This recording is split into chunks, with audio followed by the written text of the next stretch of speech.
আমাৰ দায়িত্ব জৈৱ বৈচিত্ৰ্য ৰক্ষা কৰা আৰু বনজ সম্পদৰ সংৰক্ষণ কৰাটো আমাৰ সকলোৰে দায়িত্ব কিন্তু আমি মাজে মাজে বহুত খবৰ পাই থাকো যে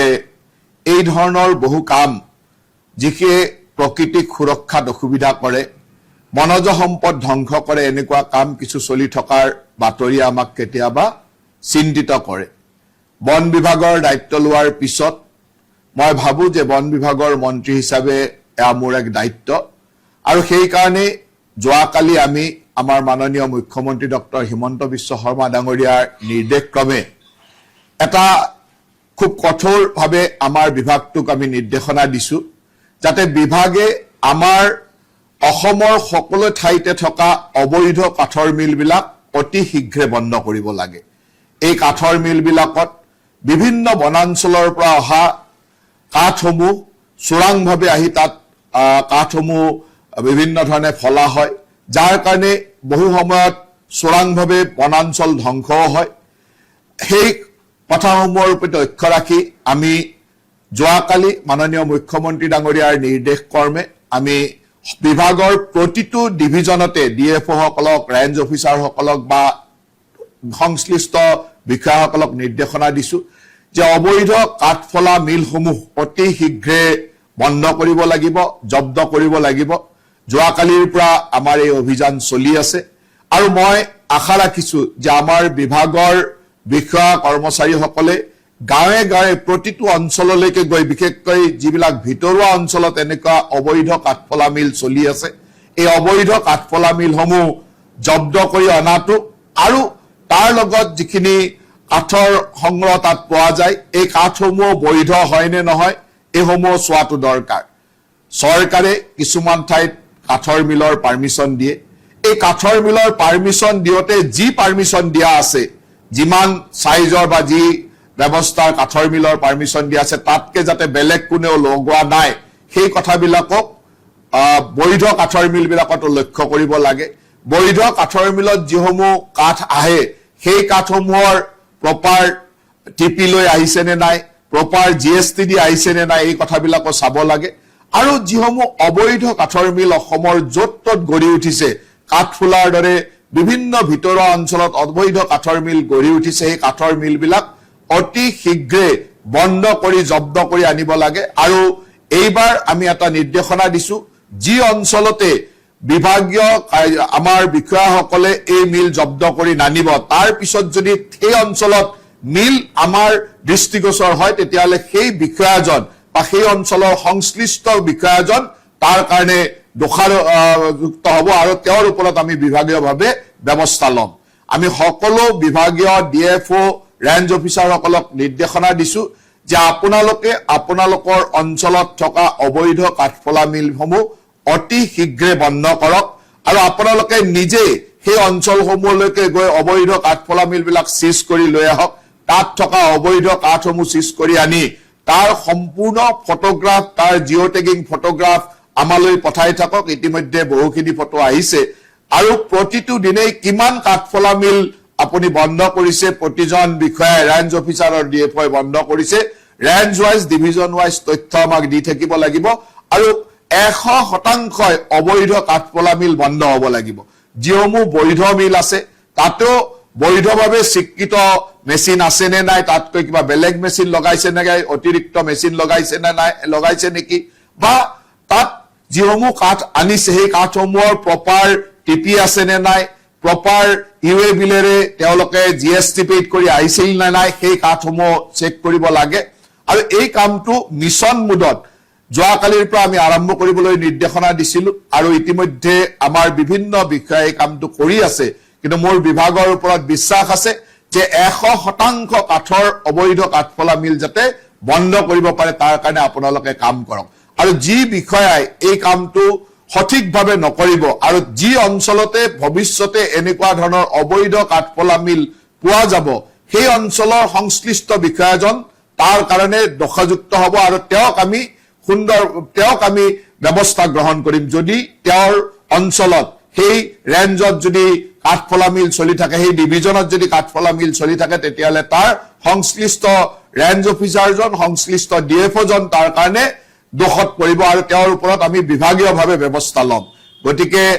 মই আশা ৰাখো যে এই কেইটা দিনৰ ভিতৰত অহা এসপ্তাহৰ ভিতৰত যাতে সম্পূৰ্ণ অসমৰ অবৈধ কাঠফলা মিলসমূহ বন্ধ হয় তাক আমি বিভাগে নিশ্চিত কৰিবৰ কাৰণে আমি উচ্চপদস্থ বিষয়াসকলক নিৰ্দেশনা দিছো আৰু সকলো দিশ তন্নকৈ চোৱাৰ কাৰণে আহ্বান জনাইছো কাৰণ আমাৰ ওচৰত এনেকুৱা ধৰণৰ খবৰো আছে যে গোৱালপাৰাৰ পৰা কাঠ কাটি ব্ৰহ্মপুত্ৰৰে পাৰ হৈ যায় আৰু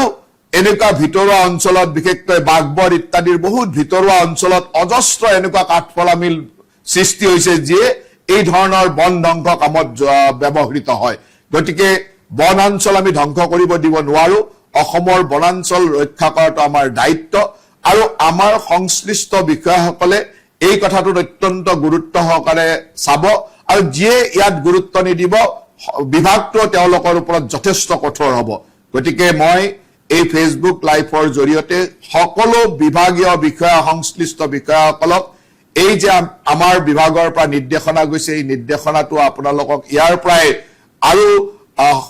সফলভাৱে কৰিবৰ কাৰণে আৰু খুব সুন্দৰভাৱে কৰিবৰ কাৰণে আহ্বান জনাইছো তাৰ লগে লগে আমি অসমৰ ৰাইজক এই ক্ষেত্ৰত সচেতন হ'বৰ কাৰণে আহ্বান জনাইছো অসমৰ ৰাইজে যোৱা সময়ত বিভিন্ন সময়ত মোক বিভিন্ন ধৰণে তথ্য দি আছিল কোট কেনেকুৱা কাঠফলা মিল চলি আছে কোট কেনেকুৱা ধৰণৰ মিল আছে ফটো ইত্যাদি দি আছিল মই অসমৰ ৰাইজলৈ আহ্বান জনাইছো যতে আপোনালোকৰ ঘৰৰ ওচৰত এনেকুৱা অবৈধ কাঠফলা মিল থকা বুলি গম পায় তৎক্ষণাৎ আমালৈকে আপোনালোকে সেই বাৰ্তা দিব পাৰিব মোৰ অফিচৰ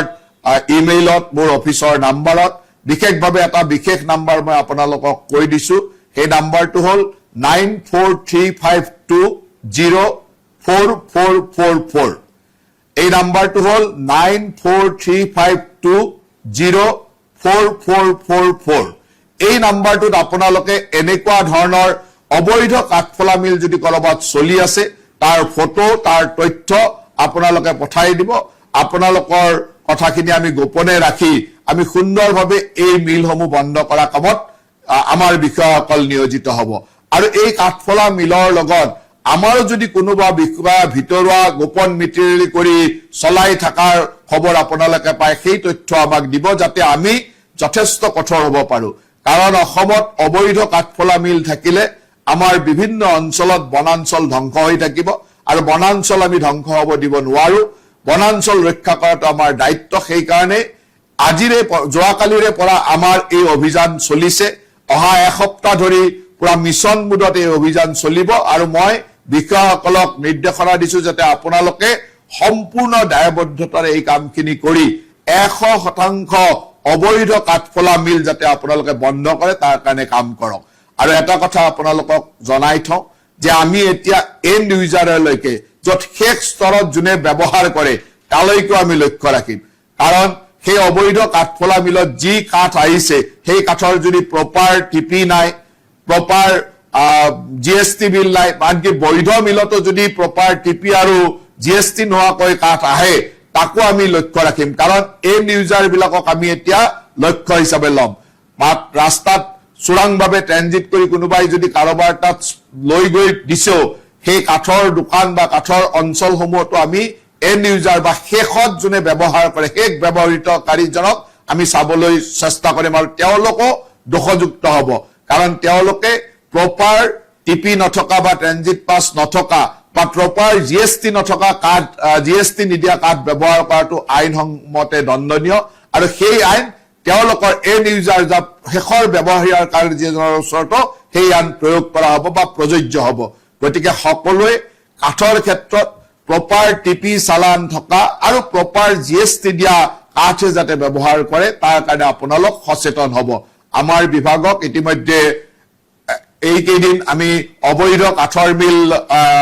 বন্ধ কৰাৰ কাৰণে অভিযান চলাবলৈ দিছো তাৰ পিছতে ষ্টেপ বাই ষ্টেপ বিভিন্ন ধৰণৰ কাম আমি দি থাকিম আৰু সেই মৰ্মে আমাৰ বিভাগে কঠোৰভাৱে কাম কৰিব বুলি আশা ৰাখিছো মই বিভাগৰ বিষয়াসকলৰ পৰা সহযোগিতা বিচাৰিছো আৰু অসমৰ ৰাইজৰ পৰাও এই ক্ষেত্ৰত সহযোগিতা পাম বুলি আশা ৰাখি আপোনালোক সকলোলৈকে পুনৰবাৰ ধন্যবাদ জনাই আজিৰ এই ফেচবুক লাইভটো মই ইমানতে সমাপ্ত কৰিছো ধন্যবাদ